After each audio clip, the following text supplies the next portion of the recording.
Hello yours, welcome back to our channel. இன்றைக்கி நம்ம சேனலில் போகிற வீடியோ எடுத்துனா காரில் எப்படி அதிகமாக மைலேஜ் கெயின் பண்ணுறது இந்த வீடியோவில் பார்க்க போகிறோம். இல்லை நான் ட்ரைவ் பண்ணுற கார் வந்து பார்த்தோன்னா Maruti Suzuki Swift 4 cylinder engine. இந்த காரில் எப்படி அதிகமாக மைலேஜ் கெயின் பண்ணுறது நான் சொல்லித்தரேன். நான் சொல்கிற மாதிரி நீங்கள் ட்ரைவ் பண்ணிங்கன்னா உங்களுக்கு அதிகமான மைலேஜ் கிடைக்கும். இப்போ வீடியோக்குள்ளே போகலாம்.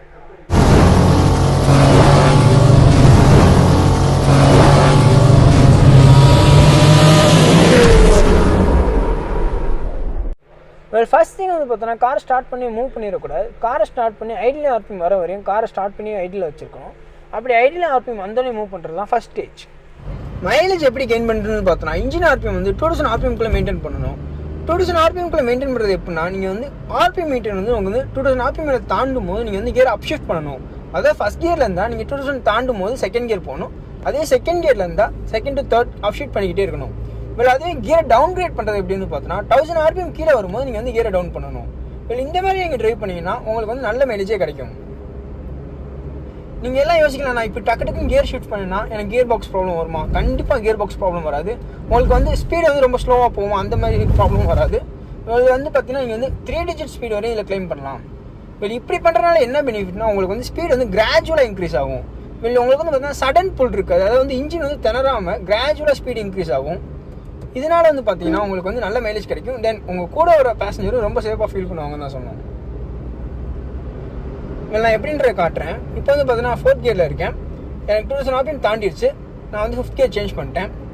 ஸ்பீடு வந்து பார்த்தீங்கன்னா இப்போ வந்து 70 கிட்டே கிளைம் பண்ணிருக்கேன். இல்லை அந்த 2000 ஆர்பிஎம்குள்ளே நான் வந்து ஆக்சிலேட்டர் கிராஜுவலாக மிதிக்கிறேன். எனக்கு வந்து பார்த்தீங்கன்னா 80 கிட்டே போயிடுச்சு. இப்போ 80க்கு மேலே ஸ்பீட் பண்ணி வந்திருக்கு.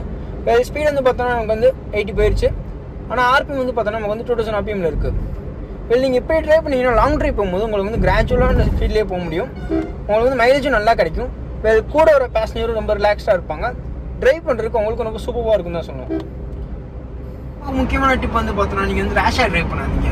அதாவது இப்போ ஒரு வண்டி போச்சுன்னா அந்த வண்டி ஓவர்டேக் பண்ணி ஆகணுன்ற கான்செப்டில் நீங்கள் வந்து ட்ரைவ் பண்ணாமல் ஸ்மூத்தாக ட்ரைவ் பண்ணிங்கன்னா உங்களுக்கு வந்து நல்ல மைலேஜ் கிடைக்கும். தென் உங்களுக்கு மைண்ட் ரிலாக்ஸ்டாக இருக்கும். ட்ரைவ் பண்ணும்போது உங்கள் கூட வர பேசஞ்சர் ரொம்ப சேஃபாக ஃபீல் பண்ணுவாங்க.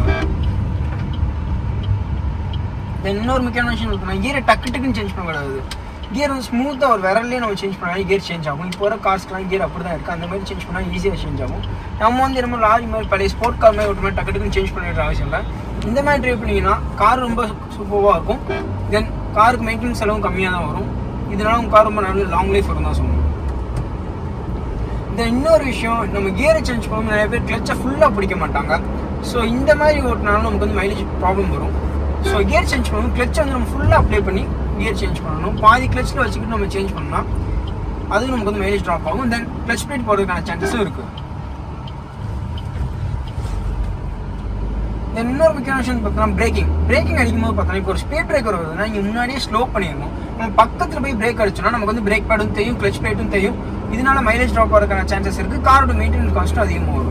ஸோ நீங்கள் வந்து ஒரு டேர்னிங் வருதுனாலும் சரி, நீங்கள் அங்கே ஒரு இதாக பள்ளம் இருக்கும், ஒரு ஸ்பீட் பிரேக்கர் வருதுனாலும் சரி, நீங்கள் பார்த்துட்டீங்கன்னா இங்கேயே ஸ்லோ பண்ணுறது ரொம்ப நல்லது. ஆக்சிலேட்டர் வந்து நம்ம வந்து ஏறி மிதிக்கக்கூடாது. ஆக்சிலேட்டர் வந்து கிராஜுவலாக ஜென்டலாக அப்ளை பண்ணணும். நம்ம வந்து ஏறி ஆக்சிலேட்டர் மிதிச்சோனாலே நமக்கு வந்து இன்ஜின் ரொம்ப ஸ்ட்ரெயின் ஆகும். இன்ஜினோட ஃபுல் ஆர்பிஎம் வரும்போது இன்ஜின் ரொம்ப தாங்கும் போது இன்ஜினோட மெயின்டெனன்ஸ் காஸ்ட்டும் அதிகமாக வரும். தென் மைலேஜும் நமக்கு ட்ராப் ஆகும்.